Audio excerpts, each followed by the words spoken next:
శ్రీమాత్రే నమ. జయ గురు దత్తాత్రేయ నమ.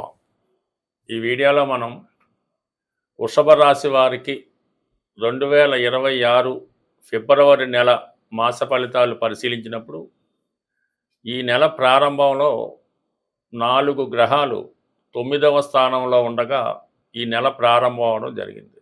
ఏదైనా 9వ స్థానంలో ఉన్నటువంటి గ్రహాలు ఆధ్యాత్మిక రంగంలో ఉన్న వాళ్ళకి ఎక్కువగా ఉపయోగపడుతుంటాయి.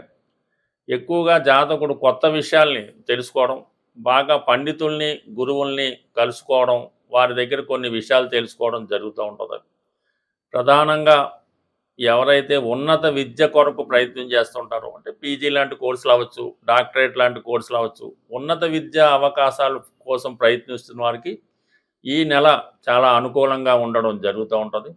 అలాగే విదేశ ప్రయత్నాలు, పుణ్యక్షేత్రాలు దర్శిద్దామనే మీ ఆలోచన చాలా వరకు నెరవేరుతూ ఉంటుంది. అంటే ఏదైనా ఒక మంచి కార్యక్రమాలు చేయడం, మంచి కార్యక్రమాల్లో పాల్గొనడం, ఏదైనా శుభకార్యాల కోసం చర్చించుకోవడం, ఈ శుభకార్యాల విషయంలో బంధువులను కలుసుకోవడం, వారి నుంచి కూడా సహకారాలు అందించుకోవడం, అందరితో రాజీ మార్గంలో వెళ్తూ అందరినీ కలుపుకొని పోతూ ఎవరికి అన్యాయం అపకారం చేయకుండా, ఎవరికి ఇబ్బంది కలగకుండా జాతకుడు ముందుకెళ్లే ప్రయత్నం జరుగుతూ ఉంటుంది.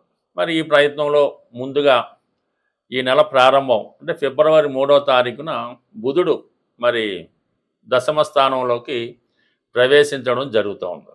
అంటే బుధుడు ఈ వృషభ రాశి వారికి ధన పంచమాధిపతిగా దశమ స్థాన ప్రవేశం వల్ల జాతకుడు వృత్తిలో మార్పు కొరకు చేసే ప్రయత్నాలు ఫలిస్తూ ఉంటాయి. ఉన్న ఆదాయంతో పాటు అదనపు ఆదాయం కలుపుకునే నిమిత్తంలో కొత్త ఆదాయ వనరుల కోసం ప్రయత్నం చేస్తుంటాడు. కొన్ని అదనపు ఆదాయం వచ్చే మార్గాలు కూడా జాతకుడికి అనుకూలంగా రావడం జరుగుతూ ఉంటుంది. అంటే మీరు చేస్తున్నటువంటి వృత్తి వ్యాపారాల్లో మీ బంధువులను కానీ, మీ యొక్క పిల్లల్ని కానీ కలుపుకొని వారితో కలిసి మళ్ళీ మీరు వ్యాపారాన్ని ప్రారంభించడం కానీ, ఉన్న వ్యాపారంలో వాళ్ళని కలుపుకొని ముందుకు వెళ్ళడానికి అవకాశం ఉంటుంది. అలాగే ఉద్యోగ రంగంలో ఉన్న వాళ్ళకి సహచరుల సహకారంతో, మిత్రుల సహకారంతో మీ యొక్క ఉద్యోగాన్ని చాలా ముందుకు తీసుకెళ్ళడం జరుగుతూ ఉంటుంది. ఇది బ్యాంకింగ్ రంగంలో ఉన్న వాళ్ళకి వృత్తిపరంగా కొంత ప్రమోషన్ కానీ, అలాంటి కొన్ని బాధ్యతలు కానీ వచ్చే అవకాశం ఉంటుంది. మొత్తం మీద ఎవరికైనా సరే బుధుడు దశమ స్థానంలో ఉంటే వారు 2 రకాలుగా ఆదాయాన్ని సంపాదిస్తుంటారు. ఎక్కువ కష్టపడకుండా మేధస్సుతోనే, తెలివితేటల్లోనే ధనార్జన రావడం జరుగుతూ ఉంటుంది. దాని తర్వాత శుక్రుడు, ఈ రాశి వారికి శుక్రుడు గత కొంతకాలంగా మరి కంబస్ట్ అయి ఉండడం వల్ల ఏంటంటే, అంటే శుక్రమౌఢ్య కారణాల వల్ల స్త్రీలకి అనారోగ్య సమస్యలు, ఆర్థిక పరంగా సమయానికి ధనం చేతికి అందకపోవడం, దగ్గర బంధువులతో విరోధాలు, ముఖ్యంగా స్త్రీలతో విరోధాలు జాతకుడికి చాలా ఇబ్బంది పెడతా ఉంటాయి.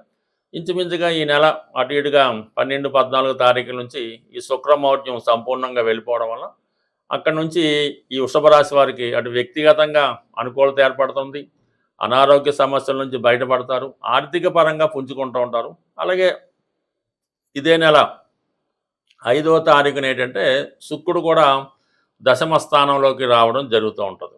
అంటే షష్టాధిపతిగా, రాష్ట్రాధిపతిగా శుక్రుడు దశమ స్థానంలోకి రావడం వల్ల వ్యక్తిగతంగా మీరు చేసే ఉద్యోగ ప్రయత్నాలు ఫలిస్తూ ఉంటాయి. ఇది స్త్రీలకు ఎక్కువగా అవకాశం కలుగుతూ ఉంటుంది. అలాగే విద్యార్థులకి చాలా మేధస్సు పెరుగుతూ ఉంటుంది. వాళ్ళు అప్పుడే ఫ్యూచర్లో చదవబోయే విద్య కొరకు ముందుగానే సీట్ పెట్టుకోవడం కానీ, ఒక ఎయిమ్తో కష్టపడి చదవడం కానీ, రాబోయే కాంపిటేటివ్ ఎగ్జామ్స్లో కంప్లీట్గా మీరు అనుకున్నటువంటి స్థాయి వెళ్ళడానికి ఇక్కడి నుంచే ప్రారంభించడం వల్ల కంప్లీట్గా, ఎందుకంటే దశమంలో ఉన్నటువంటి 2 గ్రహాలు త్వరలో 11లోకి రావడం, ఇవన్నీ కూడా వృషభ రాశి వారికి విద్యార్థులకి చాలా అనుకూలమైనటువంటి ఉన్నత స్థితి రావడానికి ఇది కారణమవుతూ ఉంటుంది. కాబట్టి ఈ రోజు నుంచి అయినా విద్యార్థులు వాళ్ళ చదువు మీద దృష్టి పెడితే ఇంచుమించుగా మీకు ఫిబ్రవరి 5 నుంచి రాబోయే ఎగ్జామ్స్ అన్నీ కూడా చాలా సక్సెస్ఫుల్గా ముందుకు వెళ్ళడం జరుగుతూ ఉంటుంది. ఫర్ ది సేమ్ టైము ఈ వృషభ రాశి వారికి చతుర్థాధిపతిగా ఉన్నటువంటి రవి కూడా భాగ్యస్థానం నుంచి దశమ స్థానంలోకి ఇదే నెల 12వ తారీఖున మారడంతో రవి అక్కడ దిగ్బలుడై ఉండడం వలన ప్రభుత్వ ఉద్యోగులకి, రాజకీయ నాయకులకి చాలా అనుకూలంగా ఉండడం జరుగుతుంటుంది.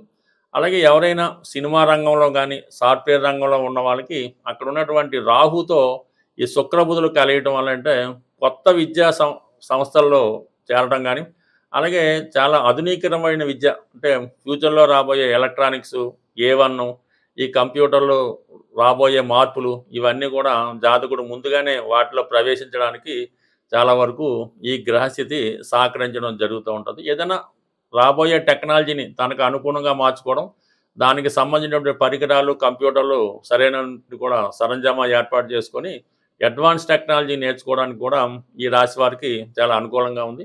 అలాగే మీరు ఈ సమయంలో ఏదన్నా ఒక విద్యా సంస్థ గానీ, ఒక టెక్నికల్ సంస్థ గానీ, ఒక సాఫ్ట్‌వేర్ సంబంధించినటువంటి ఏదైనా వ్యాపారాన్ని ప్రారంభించాలనుకుంటే వారికి చాలా అనుకూలంగా ఉండడం జరుగుతుంటది. ఏదైనా మొత్తం మీద వృషభ రాశి వారికి వృత్తిపరంగా కొన్ని మార్పులు, అభివృద్ధి అన్నది ఈ నెలలో రావడం జరుగుతుంది. ఈ ఫిబ్రవరి నెల మనకి పౌర్ణమితో ప్రారంభమవుతుంది. అంటే 1వ తారీఖునే మాఘమాసం పౌర్ణమితో ప్రారంభమవుతుంది కాబట్టి, ఎవరైతే రుణ సమస్యలు, ఆర్థిక సమస్యలతో ఉన్నారో, వారు ఈ సమస్యల నుంచి బయటపడడానికి ఈ రాబోయే 15 రోజులు చాలా కీలకంగా మారడం జరుగుతూ ఉంది. అందువలన ఏంటంటే మీరు ఈ రాబోయే 15 రోజుల్లో అంటే రేపు మాఘమాసం మళ్ళా చివరికొచ్చే అమావాస్య లోపల ఏదైనా ఒక పుణ్యనది స్నానాన్ని ఆచరించవలసి ఉంటుంది.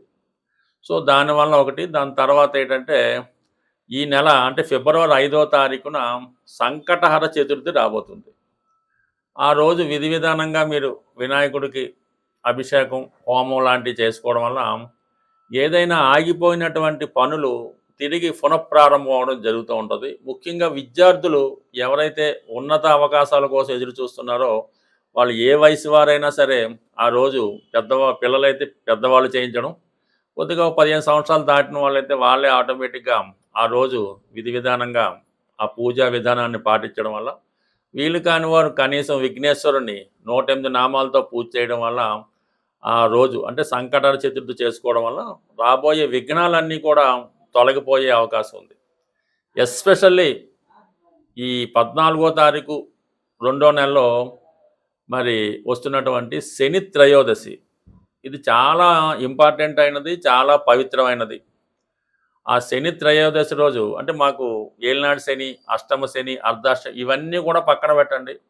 ప్రతి ఒక్కరూ ఎవరైతే జాతక చక్రాన్ని, జ్యోతిష్యాన్ని, నవగ్రహాల్ని నమ్ముతారో వారు విధి విధానంగా ఆ 14వ తారీఖు వచ్చినటువంటి మాస శని త్రయోదశి నాడు చక్కగా మరి నవగ్రహాల్లో అన్ని గ్రహాలకి పూజ చేసి ప్రత్యేకంగా శని భగవానుడికి తైలాభిషేకం చేయడం, తర్వాత మళ్ళా మంచినీటితో అభిషేకం చేసి విధి విధానంగా అక్కడ ఉన్నటువంటి ఆచార ప్రకారం పూజాది కార్యక్రమాలు పూజ చేసుకొని, అదే శనివారం రోజు ఏదైనా శివాలయంలో అభిషేకం చేయించుకొని తిరిగి ఆ రోజంతా కూడా చాలా నియమంగా ఉండవలసి ఉంటుందన్నమాట. ఆయిల్‌తో చేసిన పదార్థాలు తినకూడదు. ఆ రోజు ఒక్కరోజు భూసైన కింద పడుకోవాల్సి ఉంటుంది. ఎటువంటి బలహీనతలకి అంటే సింగిల్‌గా పడుకోవడం, బ్రహ్మచర్యం పాటించడం. అంటే సుమారుగా మీరు స్వామి అయ్యప్ప దగ్గరికి వెళ్ళినప్పుడు ఎలా ఉంటారో, ఆ విధంగా ఒక్కరోజు మరి ఆ శని త్రయోదశి రోజు సంకల్పంతో ఉండడం వల్ల చాలా వరకు మీకున్నటువంటి ఆర్థిక పరమైనటువంటి సమస్యలు తొలగిపోవడం జరుగుతుంది. అంటే ఒక వ్యక్తి జీవితంలో సుఖమైన వైవాహిక జీవితం పొందాలన్నా, ఆర్థిక పరంగా బాగుండాలన్నా ఏదైనా కూడా శని భగవానుడు ఇవ్వగలడు. దాన్ని మిమ్మల్ని మార్చగలిగే శక్తి ఉంటుంది కాబట్టి ముందుగా మీరు ఈ సంకల్పంతో శని త్రయోదశి చేయడం. ఇక అలాగే మనకి 15వ తారీఖున వచ్చినటువంటి మహాశివరాత్రి. ఆ మహాశివరాత్రి రోజు విధి విధానంగా మీరు ఏదైనా ఒక పుణ్యక్షేత్రంలో స్వామిని దర్శించుకోవడం వల్ల సంవత్సరం మొత్తం మీరు మరి శివుని దర్శించుకునే పుణ్యం దక్కుతుంది కాబట్టి ఆ మహాశివరాత్రి పర్వదినాన్ని కూడా మీ యొక్క ఆచారం ప్రకారం స్వామిని దర్శించుకొని ఆ రోజు కూడా నియమంగా ఉండడం వల్ల చాలా వరకు అంటే మాఘమాసంలో చేసిన పుణ్యకార్యం అనేక రెట్లు ఫలితాన్ని ఇవ్వడం జరుగుతుంటుంది కాబట్టి కనీసం ఈ 15 రోజులు అంటే పౌర్ణమి నుంచి మళ్ళీ వచ్చే అమావాస్య దాకా విధి విధానంగా వీలైతే ప్రతిరోజు విష్ణు సహస్రనామాన్ని పారాయణ చేయడం కానీ, ఏదైనా విష్ణుమూర్తి దేవాలయాన్ని సందర్శించడం కానీ, వీలైతే గోవిందనామాలు పారాయణం చేయడం వల్ల కానీ 15 రోజుల్లో ఒక్కసారైనా మీరు పుణ్యనది స్నానం చేయడం వల్ల సంపూర్ణంగా మీ యొక్క సమస్యలు పరిష్కారం అవడం జరుగుతుంది. స్వస్తి.